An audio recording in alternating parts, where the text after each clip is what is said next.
This is the Prelab for Lab 11, and here we'll be dealing with heat transfer. This is liquid nitrogen. We will be using it throughout the lab. You will be instructed on safety procedures at the beginning of the lab. Also be sure that you have read your lab manual, section 11. You will be using 2 cups in this experiment.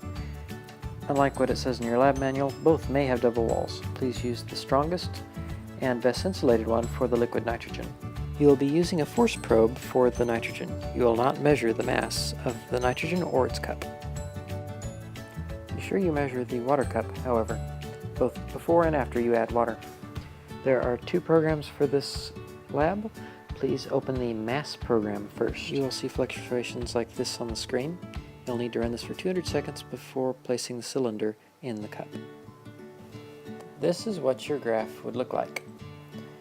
The slow decrease that you see at the beginning and the end is from normal boiling. The very steep decrease in the middle is from boiling when the cylinder is added to the nitrogen. This is what your graph actually will look like. The part that you need is hidden in the really messy part in the middle.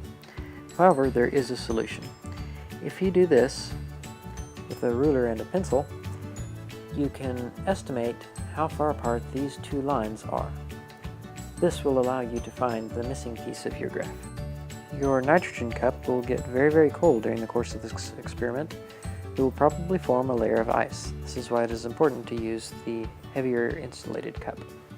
This is the procedure that you will follow. Your cylinder will wait in the water while you start your program and run it for 200 seconds. You will then take your cylinder and transfer it to the nitrogen. You may want to keep it moving a little bit while it's in the nitrogen so that ice does not lock it to the bottom of the cup. Make sure that the cylinder is completely submerged in the nitrogen. In this case, it is not quite deep enough. You'll need slightly more nitrogen. After 8 minutes, the program will stop itself. You can print your results and then change over to the temperature program. Once you start it, you can move the cylinder over from the nitrogen to the water, making sure to keep it away from the temperature probe at all times. You'll also need to keep it moving up and down or shaking around so that it does not form a very thick layer of ice or attach itself to the bottom of the cup and tear the bottom of the cup out. Wear appropriate attire to lab. This has been a UT 102M Physics Lab production.